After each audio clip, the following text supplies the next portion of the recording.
A novel concept for early childhood intervention એટલે કે DIC. It's not a drug, it's not a vaccine and it's not a device. It's a group of therapists working together, solving problems and enhancing capabilities.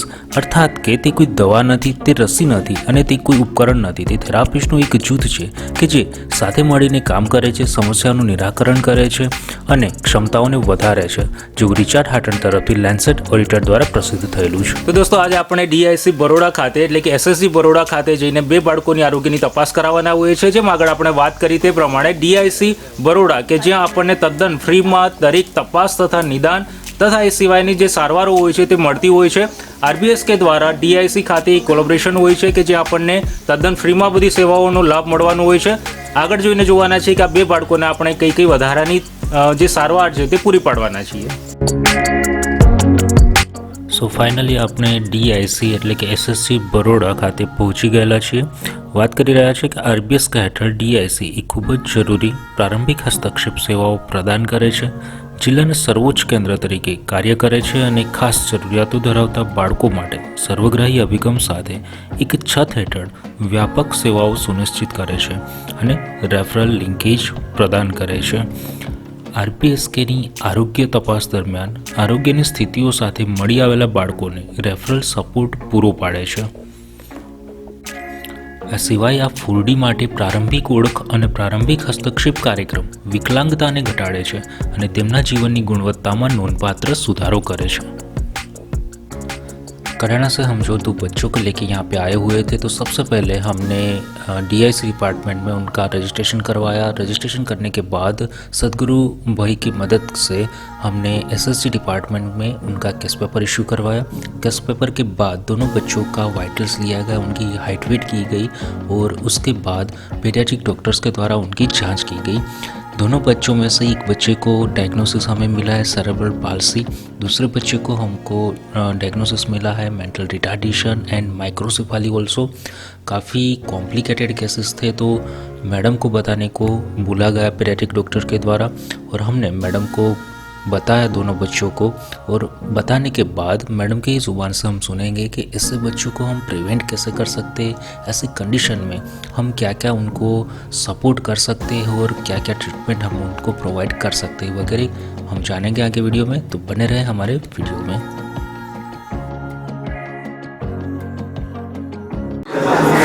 तो क्या समझने में क्या तकलीफ रहती है? इसको बोलो खाना खाना है तो बोलती है खाना है टाटा करो तो इसको पूछो कि पापा का है तो पापा की तरफ जोती है, मम्मी का है तो मम्मी. घर में कितने भाई बहन है इसके? एक बहन. तो इसको वो उसकी बहन का नाम बोलती है ना, कुछ भी नहीं बोलती. ता ता ता दा दा दा बा बा बा कुछ भी नहीं बोलती है. ठीक है. और ये पाँव हमेशा ऐसे रखती है? हाँ, बस ऐसे ही रखती है. अभी कितने साल की हो गई? 11 साल. जिधर आवाज होती है उधर सुनती है, चमकती है. कोई चीज अचानक आ जाता है तो एकदम चमकती है. बच्चे को खींच तो नहीं आती है? कोई चीज ऐसे बिठाओ तो बैठ जाती है, अपने आप बैठ जाती है? अपने आप नहीं बैठती तो उसके हाथ पे क्या हो रहा है? ये यहाँ मोटा मोटा क्यों है उसकी मियाँ यहाँ पे?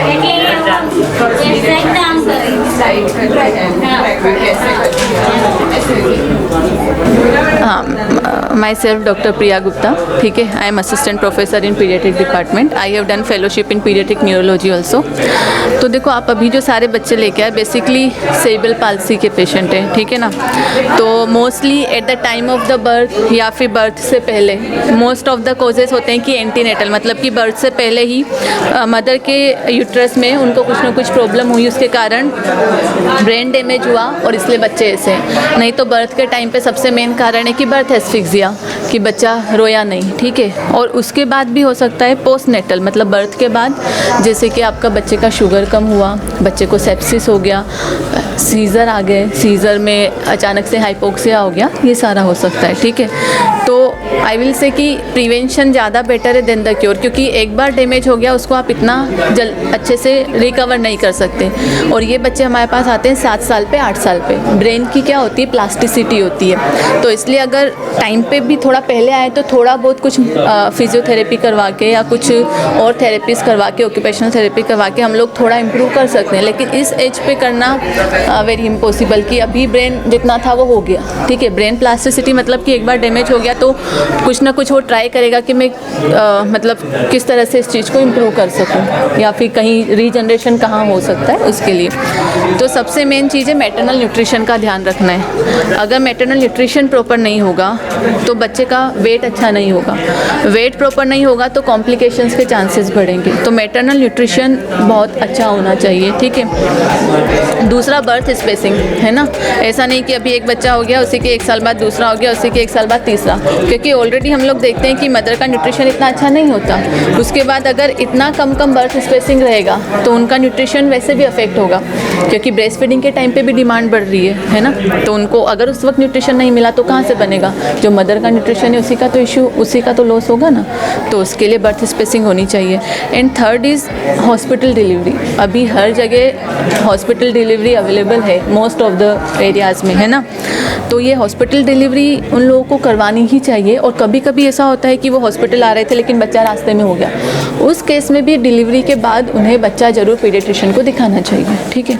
और ये हमारी ड्यूटी बनती है एडमिनिस्ट्रेशन की कि वो हॉस्पिटल प्रॉपर, मतलब कि सारा जो रिक्वायर्ड जो क्या बोलते हैं डिलीवरी के लिए, इन सब के लिए जो इंस्ट्रूमेंट्स या वेल एस्टेब्लिश्ड हॉस्पिटल होने चाहिए, एटलीस्ट जो मदर का और उसका at the time of the birth care कर सके। उसके बाद कुछ इशू है, आपके पास फैसिलिटीज़ नहीं है तो आप उनको रेफ़र कर सकते हैं, ठीक है। और तीसरा है कि आप प्री लेक्टल, ठीक है, बच्चा डिलीवर हो गया, सब कुछ अच्छा था, लेकिन अब इसके बाद रोल आता है हमारे घर की बड़ी और दादी वगैरह इन सब का, चलो बच्चे को गुड़ दे देते हैं, बच्चे को हनी दे देते हैं। एक लॉजिक देखा जाए तो सही भी है कि पहले के टाइम पे ये सोचते थे कि बच्चे को हाइपोग्लाइसेमिया नहीं हो तो इसके कारण, लेकिन हम नहीं जानते ना हम कितना सेप्सिस वो प्रिवेंट कर सकते हैं, मतलब ऐसा करके हम उनको सेप्सिस तो नहीं दे रहे। तो अभी हमारे पास अवेलेबल है ना, अगर मदर का मिल्क देना है, और दूसरा अगर नहीं है तो आप फॉर्मूला फीड दे सकते हो। बट यूजुअली आप हमेशा मदर का मिल्क जो है वो प्रमोट करना चाहिए ब्रेस्ट फीडिंग के लिए, क्योंकि breast milk is best for the baby, ठीक है। शुरू का जो फीड होता है कोलोस्ट्रॉम वो सबसे बेस्ट होता है। तो मदर को प्रमोट करो, मदर को ऐसे पॉजिटिव वो बोलो कि हाँ आपको मिल्क आएगा, और आता ही है। स्टार्टिंग में हो सकता है कि कुछ टाइम के लिए स्टार्टिंग के 1 डे में कम आए, लेकिन वो जो कोलोस्ट्रॉम होता है वो बेबी के लिए बहुत हेल्पफुल होता है, तो वो प्रमोट करना है। लेकिन प्रीटर्म बेबी हो गया या लो बर्थ वेट बेबी हो गया, IUGR बेबी हो गया, उन बच्चों के केस में आपको उस फीडिंग के साथ साथ आप ऊपर से उसको टॉप मिल्क दे दो, फॉर्मूला फीड, क्योंकि उनमें हाइपोग्लाइसेमिया हुआ ना और टाइमली डिटेक्ट नहीं हुआ तो ब्रेन डैमेज होगा, ठीक है। इसके लिए तो वो देखना है। और इसके अलावा सेप्सिस, अभी कोई आएगा बच्चे से मिलने के लिए, बच्चे को हाथ में पैसे दे दिए, वो मनी कितने लोगों के पास से आई है, इन्फेक्शन का कोज है नहीं, कोई भी आया, किसी को भी खांसी हो रही है, कफ हुआ, बिना किसी हैंड वॉश के बच्चे को हाथ लगा लिया, इससे भी मिल रहा है, इससे भी मिल रहा है, इससे भी मिल रहा है, सबसे मिल रहा है, ठीक है। तो उस कंडीशन में हम लोगों को नहीं, ये सारी चीज़ें जो है वो हम लोगों को बोलना चाहिए कि ऐसा नहीं करो, ये बच्चे को सेप्सिस करेगा। इसलिए हम देखें तो पुराने टाइम पे ऐसा होता था कि मदर को एक ही रूम में रखते थे, बट वो वेल वेंटिलेटेड होता था, ऐसा नहीं कि बस एक बंद कमरा है जिसमें कुछ विंडो नहीं, कुछ वेंटिलेशन नहीं और मदर को और बेबी को वहाँ रखा हुआ, ऐसा भी नहीं, ठीक है। मदर की हाइजीन वेरी इंपॉर्टेंट, ऐसा नहीं मदर के बाल, मदर ने अपनी ड्रेस चेंज नहीं की है, मदर के बाल उन्होंने कुछ केयर नहीं की है, तो भी बच्चे को सेप्सिस होगा ना अगर वो हाइजीन मेंटेन नहीं करेंगे। तो वो हाइजीन का बहुत ना इशू मतलब सेप्सिस आप प्रिवेंट कर सकते हो बहुत केसेस में। वो प्रिवेंट करना है हाइपोथर्मिया। अभी ठंड के टाइम पे बच्चे को फुल स्लीव्स वाला 2 शर्ट पहनाने का, हाथ के मिटन्स पहनाओ, पाँव के सॉक्स पहनाओ, फुल वाला स्लीव्स फुल लेंथ वाला पेंट्स पहनाओ, ठीक है। और उसके बाद ऊपर से कपड़ा, सिर की कैप बहुत ज़रूरी है, वो पहनाना है, ठीक है। हाइपोथर्मिया प्रिवेंट करना है, हाइपोग्लाइसेमिया फीडिंग से, ठीक है। और बच्चा ना आंखें पीली हो जाती है, नॉर्मल होता है बच्चों में, लेकिन कुछ केस में क्या होता है बहुत ज़्यादा पीला हो जाता है और तब वो बच्चे को हमारे पास लेके आते हैं, तब तक ब्रेन का डैमेज हो जाता है। टाइमली आएंगे तो वो उससे ब्रेन का डैमेज प्रिवेंट हो सकता है, क्योंकि हमारे पास फोटोथेरेपी होती है, हमने फोटोथेरेपी देके उसको प्रिवेंट कर सकते हैं कि फर्दर डैमेज नहीं हो, फर्दर वो बिलीरुबिन नहीं बढ़े। तो ये सारी चीज़ें हैं कि हम सेरेब्रल पाल्सी नहीं हो उसके लिए हम ये सारी चीज़ें कर सकते हैं, तो हम काफ़ी हद तक इसको कम बचा सकते हैं। और होने के बाद वो टाइमली डॉक्टर को दिखाएं। अर्ली डायग्नोसिस हो तो थोड़ा बहुत फिजियोथेरेपी या कुछ थेरेपी करके हम थोड़ा बहुत हेल्प कर सकते हैं उनकी।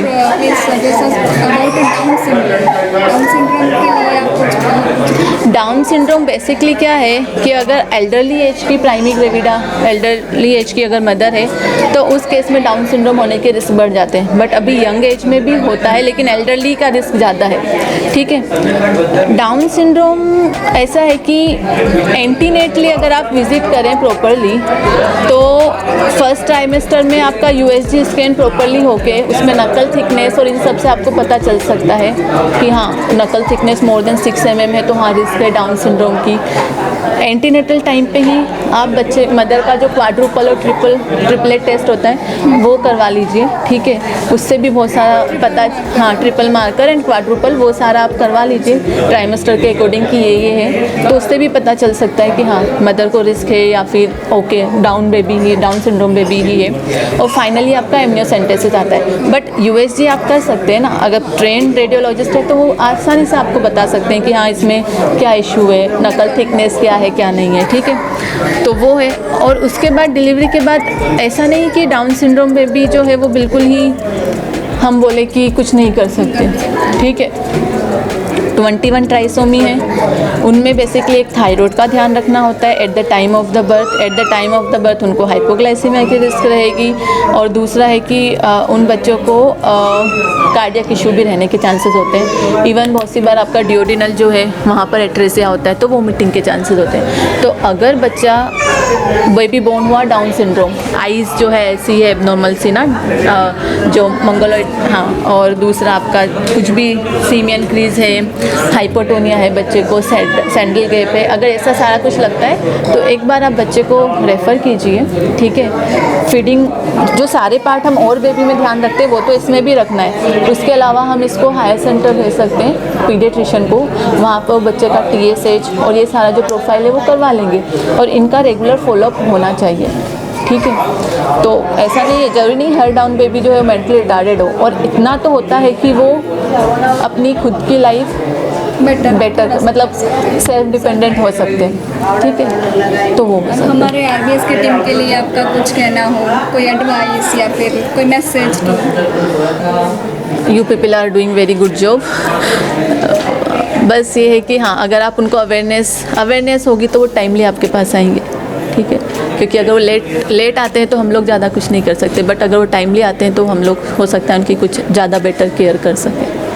Thank you so much ma'am. Thank you. Doctor Priya Gupta madam को मिलने के बाद हमें काफ़ी नॉलेज गेन हुआ, जैसे कि प्रिवेंट उसको कैसे कर सकते हैं इन सारे बच्चों को।